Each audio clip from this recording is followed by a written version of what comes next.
Hello friends, എല്ലാവർക്കും നമസ്കാരം. ഇന്ന് ഞാൻ നിങ്ങളോട് ഷെയർ ചെയ്യുന്ന ഒരു കേക്കിൻ്റെ റെസിപ്പിയാണ്. ഒരു ഡേറ്റ്സ് കേക്കാണ്. അപ്പോൾ നമ്മൾ ഇതിനു മുമ്പ് ഒരു ക്യാരറ്റ് കേക്കിൻ്റെ റെസിപ്പി ഇട്ടിട്ടുണ്ടായിരുന്നു. നല്ല അടിപൊളി റെസിപ്പിയാണ്. അപ്പോൾ കാണാത്തവരെങ്കിൽ അതും കൂടി കണ്ടു നോക്കണം.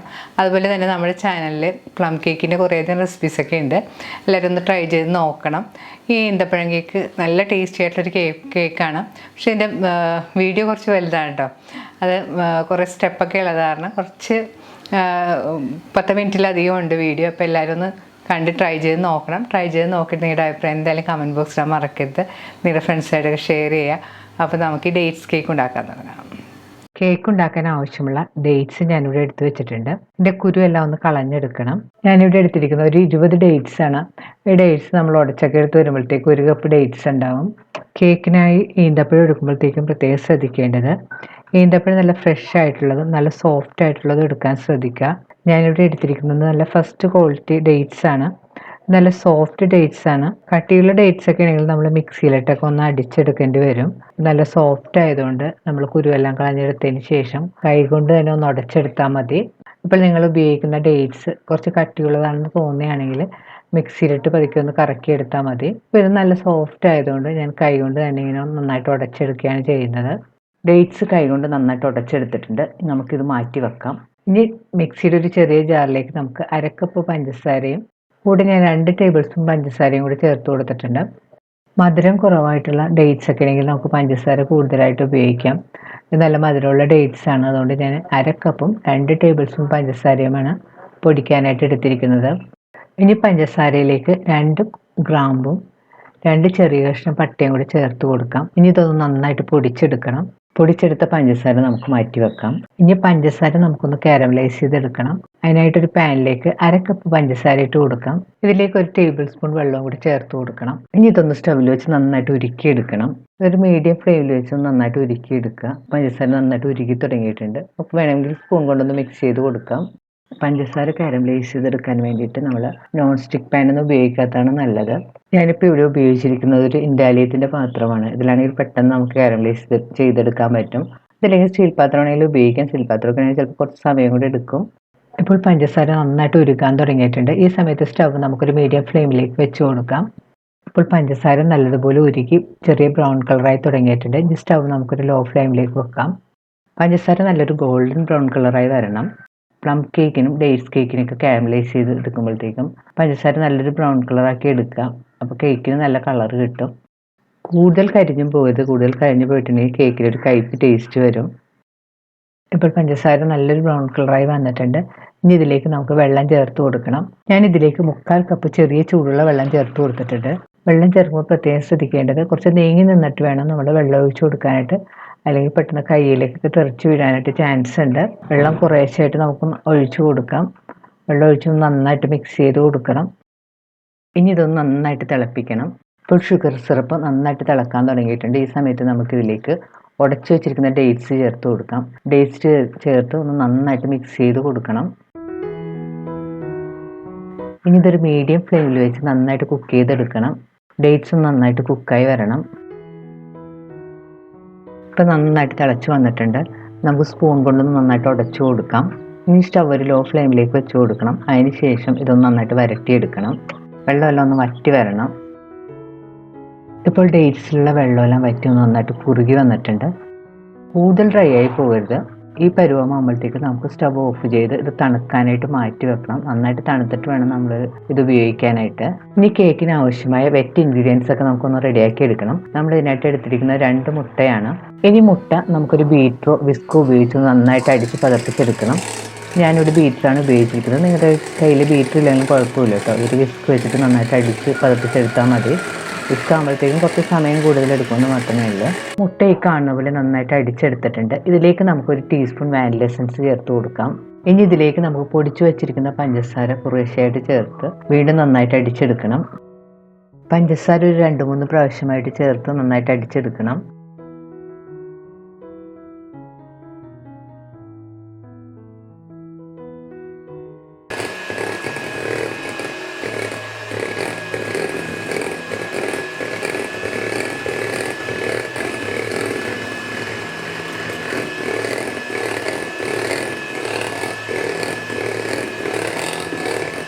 ഇതിലേക്ക് അരക്കപ്പ് ഓയിലും കൂടി ചേർത്ത് കൊടുക്കാം.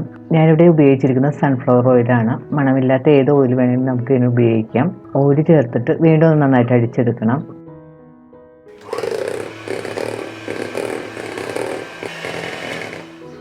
ഇപ്പോൾ വെറ്റ് ഇൻഗ്രീഡിയൻസ് റെഡി ആയിട്ടുണ്ട്. ഇത് നമുക്ക് മാറ്റി വെക്കാം. ഇനി ഡ്രൈ ഇൻഗ്രീഡിയൻസ് ഒക്കെ ഒന്ന് അരിച്ച് മിക്സ് ചെയ്തെടുക്കണം. ഒരു ബൗളിൻ്റെ പുറത്ത് ഞാനിവിടെ ഒരു അരിപ്പ് വെച്ച് കൊടുത്തിട്ടുണ്ട്. ഇതിലേക്ക് നമുക്ക് 1 കപ്പ് മൈദ ഇട്ട് കൊടുക്കാം. ഞാനിവിടെ ഉപയോഗിച്ചിരിക്കുന്നത് 250 ml കപ്പാണ്. ഇനി ഇതിലേക്ക് 1 ടീസ്പൂൺ ബേക്കിംഗ് പൗഡർ ഇട്ട് കൊടുക്കാം. ഇതിലേക്ക് 1/2 ടീസ്പൂൺ ബേക്കിംഗ് സോഡയും കൂടി ചേർത്ത് കൊടുക്കണം. ഇതിലേക്ക് 2 നുള്ളു ഉപ്പുപൊടിയും കൂടി ചേർത്ത് കൊടുക്കാം. ഇനി ഇതൊരു സ്പൂൺ കൊണ്ട് നന്നായിട്ട് മിക്സ് ചെയ്ത് കൊടുക്കാം. അതിന് ശേഷം ഇതൊന്ന് അരിച്ചെടുക്കണം. അരിച്ചെടുത്തിട്ട് ബാക്കി വരുന്ന തരികളെല്ലാം നമുക്ക് മാറ്റിക്കളയാം. അരിച്ചെടുത്ത പൊടി വീണ്ടും സ്പൂൺ കൊണ്ടൊന്ന് നന്നായിട്ട് മിക്സ് ചെയ്ത് കൊടുക്കാം. അതിന് ശേഷം നമുക്ക് മാറ്റി വെക്കാം. ഇപ്പോൾ നമ്മൾ നേരത്തെ ഷുഗർ സിറപ്പിൽ റെഡിയാക്കി വെച്ചിരിക്കുന്ന ഡേറ്റ്സ് ചൂടെല്ലാം മാറി നന്നായിട്ട് തണുത്ത് വന്നിട്ടുണ്ട്. കുറച്ച് നേരം ഇരുന്നപ്പോഴത്തേക്കും ഡേറ്റ്സ് കുറച്ചും കൂടി കുറുകി വന്നിട്ടുണ്ട്. ഇനി നമുക്കിത് സ്പൂൺ കൊണ്ട് നന്നായിട്ട് മിക്സ് ചെയ്ത് കൊടുക്കണം. കട്ടയൊക്കെ ഉണ്ടെങ്കിൽ നന്നായിട്ട് ഉടച്ചെടുക്കാം. ഡേറ്റ്സ് ഇപ്പോൾ നന്നായിട്ട് ഉടച്ചെടുത്തിട്ടുണ്ട്. ഇനി മിക്സ് ചെയ്ത് വെച്ചിരിക്കുന്ന ഡേറ്റ്സ് നമ്മൾ നേരത്തെ റെഡിയാക്കി വെച്ചിരിക്കുന്ന വെറ്റ് ഇൻഗ്രീഡിയൻസിലേക്ക് ചേർത്ത് ഒന്ന് പതുക്കെ മിക്സ് ചെയ്തെടുക്കണം.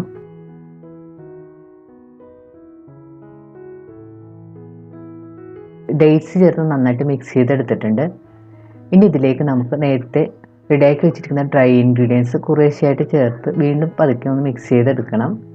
ഒരു 2-3 പ്രാവശ്യമായിട്ട് കുറേശ്ശെ ഇട്ട് നന്നായിട്ട് മിക്സ് ചെയ്തെടുക്കണം.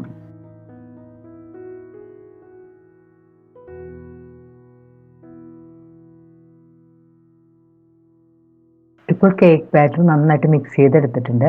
ഇനി നമുക്ക് ഇതിലേക്ക് കുറച്ച് നട്ട്സ് ചേർത്ത് കൊടുക്കണം.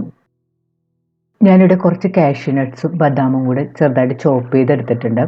ഇത് ഏകദേശം ഒരു 1/4 കപ്പ് ഉണ്ട്. ഇതിലേക്ക് നമുക്ക് 1 ടേബിൾ സ്പൂൺ മൈദ ചേർത്തിട്ട് നന്നായിട്ട് മിക്സ് ചെയ്ത് കൊടുക്കണം. നട്ട്സ് എല്ലാം താഴേക്ക് പോകാതിരിക്കാൻ വേണ്ടിയിട്ടാണ് നമ്മളിങ്ങനെ മൈദയിൽ മിക്സ് ചെയ്തിട്ട് ചേർത്ത് കൊടുക്കുന്നത്. ഇനി മിക്സ് ചെയ്തെടുത്ത നട്ട്സ് നമുക്ക് ഈ കേക്ക് ബാറ്ററിലേക്ക് ഇട്ടിട്ട് പതുക്കെ ഒന്ന് ഫോൾഡ് ചെയ്ത് കൊടുക്കണം.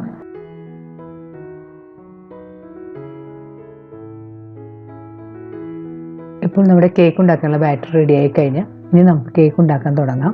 കേക്ക് ഉണ്ടാക്കാനായിട്ട് ഞാനിവിടെ എടുത്തിരിക്കുന്നത് 7 ഇഞ്ചിൻ്റെ ഒരു കേക്ക് ടിന്നാണ്. അതിലേക്ക് കുറച്ച് ബട്ടറോ നെയ്യോ തടവി കൊടുക്കണം.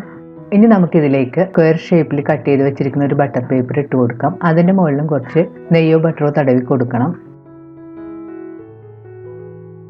ഇനി ഇതിലേക്ക് നമുക്ക് കേക്ക് ബാറ്റർ ഒഴിച്ചു കൊടുക്കാം. കേക്ക് ബാറ്റർ ഇട്ടതിന് ശേഷം കേക്ക് ടിൻ കയ്യിലെടുത്ത് താഴേക്ക് തട്ടിയൊന്ന് ടാപ്പ് ചെയ്ത് കൊടുക്കണം. കേക്ക് ബാറ്ററിലുള്ള എയർ ബബിൾസ് ഒക്കെ പോകാൻ വേണ്ടിയാണ് നമ്മളിങ്ങനെ ചെയ്യുന്നത്. അല്ലെങ്കിൽ സ്ക്യൂർ വെച്ചിട്ട് ഇതുപോലെ ഒന്ന് മിക്സ് ചെയ്ത് കൊടുത്താലും മതി. അവസാനം നമുക്ക് കേക്ക് ബാറ്ററിൻ്റെ പുറത്ത് കുറച്ച് കശുവണ്ടി വെച്ചിട്ട് ഗാർണിഷ് ചെയ്യാം. അപ്പോൾ കേക്ക് ഉണ്ടാക്കി വരുമ്പോഴത്തേക്കും കാണാൻ നല്ലൊരു ഭംഗിയായിരിക്കും. കേക്ക് ഉണ്ടാക്കാനായിട്ട് ഞാനിവിടെ ഒരു നോൺ സ്റ്റിക്ക് പാൻ ചൂടാക്കാൻ വെച്ചിട്ടുണ്ട്. അതിലേക്ക് ഒരു സ്റ്റാൻഡ് ഇറക്കി വെച്ച് കൊടുക്കണം. നിങ്ങളുടെ കയ്യിൽ സ്റ്റാൻഡ് ഇല്ലെങ്കിൽ ഒരു പഴയ സ്റ്റീൽ പ്ലേറ്റ് വെച്ച് കൊടുത്താലും മതി. ഇനി പാനൊന്ന് മൂടി സ്റ്റവ് ഒരു മീഡിയം ഫ്ലെയിമിൽ വെച്ച് ഒരു 5 മിനിറ്റ് പ്രീ ഹീറ്റ് ചെയ്തെടുക്കണം. ഇപ്പോൾ പ്രീ ഹീറ്റ് ചെയ്യാൻ വെച്ചിട്ട് 5 മിനിറ്റ് എല്ലാം കഴിഞ്ഞിട്ടുണ്ട്. ഇനി നമുക്ക് തുറന്ന് നോക്കാം. ഇപ്പോൾ പാൻ നല്ലതുപോലെ ചൂടായി വന്നിട്ടുണ്ട്. ഇതിലേക്ക് നമുക്ക് റെഡിയാക്കി വെച്ചിരിക്കുന്ന കേക്ക് ടിൻ ഇറക്കി വെച്ച് കൊടുക്കാം. കേക്ക് ടിൻ വെച്ചതിന് ശേഷം പാനൊന്ന് മൂടി വെച്ച് കൊടുക്കണം. ഞാനിവിടെ 2 കേക്ക് ഉണ്ടാക്കുന്നുണ്ട്. അപ്പോൾ ചെറിയ കേക്കും കൂടെ ഉണ്ടാക്കുന്നുണ്ട്. അപ്പോൾ ആ ഭാഗമാണ് ഇവിടെ വീഡിയോയിൽ വന്നിരിക്കുന്നത്.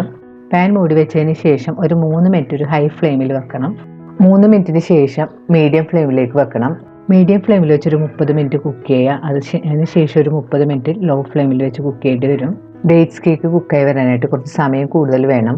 പിന്നെ ടൈമിൻ്റെ കാര്യം അത്ര കറക്റ്റായിട്ട് പറയാൻ പറ്റില്ല. നമ്മൾ ഉപയോഗിക്കുന്ന ഗ്യാസ് സ്റ്റവിൻ്റെയും അതുപോലെ തന്നെ ഫ്ലെയിമിൻ്റെയൊക്കെ വ്യത്യസ്തത ഉണ്ടാവും. അപ്പോൾ കുറച്ച് സമയത്തിൽ അങ്ങോട്ടൊക്കെ മാറ്റം വരും. കേക്ക് കുക്ക് ചെയ്യാൻ വെച്ചിട്ട് 50 മിനിറ്റ് എല്ലാം കഴിഞ്ഞിട്ടുണ്ട്. ഇനി നമുക്ക് തുറന്ന് നോക്കാം. തുറന്നതിന് ശേഷം ഒരു സ്ക്യൂവറോ കത്തിയോ കൊണ്ട് കേക്കിൻ്റെ നടുഭാഗത്തൊന്ന് കുത്തി നോക്കാം. കേക്കിൻ്റെ നടുവിലത്തെ ഭാഗം കുക്കായിട്ടില്ല, നല്ല നനവുണ്ട്. വീണ്ടും പാൻ മൂടി വെച്ച് നമുക്ക് കുറച്ച് സമയം കൂടെ കുക്ക് ചെയ്യണം. അത്യാവശ്യം നല്ല നനവുള്ളത് കാരണം ഞാൻ 20 മിനിറ്റും കൂടെ കുക്ക് ചെയ്യുന്നുണ്ട്. അപ്പോൾ കേക്ക് കുക്ക് ചെയ്യാൻ വെച്ചിട്ട് 20 മിനിറ്റും കൂടെ കഴിഞ്ഞിട്ടുണ്ട്. ഇനി നമുക്ക് തുറന്ന് നോക്കാം. ഇനി നമുക്കൊന്ന് കുത്തി നോക്കാം. ഇപ്പോൾ നമ്മുടെ കേക്ക് നല്ല പാകമായി വന്നിട്ടുണ്ട്. സ്ക്യൂവറിലൊന്നും ഒട്ടിപ്പിടിക്കുന്നില്ല. ഇനി റെഡിയായ കേക്ക് പാനിൽ നിന്ന് പുറത്തെടുത്ത് തണുക്കാനായിട്ട് കുറച്ച് സമയം മാറ്റി വെക്കണം. കേക്ക് പുറത്തെടുത്ത് വെച്ചതിന് ശേഷം നമ്മൾ ഇതുപോലൊരു ടവൽ വെച്ചിട്ട് മൂടിയിടാം. അപ്പോൾ കേക്ക് ഡ്രൈ ആകാതെ നല്ല സോഫ്റ്റ് ആയിട്ടിരിക്കും. ഇപ്പോൾ കേക്കിൻ്റെ ചൂടെല്ലാം മാറി നന്നായിട്ട് തണുത്ത് വന്നിട്ടുണ്ട്. ഇനി കേക്കിൻ്റെ സൈഡെല്ലാം കത്തി വെച്ച് ഇതുപോലെ ഒന്ന് കുത്തി വിടിപ്പിച്ചെടുക്കാം. ഇനി നമുക്ക് കേക്ക് പുറത്തേക്ക് എടുക്കാം. അതിനുശേഷം കേക്കിൻ്റെ അടിയിലുള്ള ബട്ടർ പേപ്പർ നമുക്ക് പൊളിച്ചു മാറ്റാം. കേക്കിൻ്റെ അടിയൊന്നും ഒട്ടും കരിഞ്ഞ പോലെ നല്ല പെർഫെക്റ്റ് ആയിട്ട് വന്നിട്ടുണ്ട്. നല്ല സോഫ്റ്റ് കേക്കാണ്.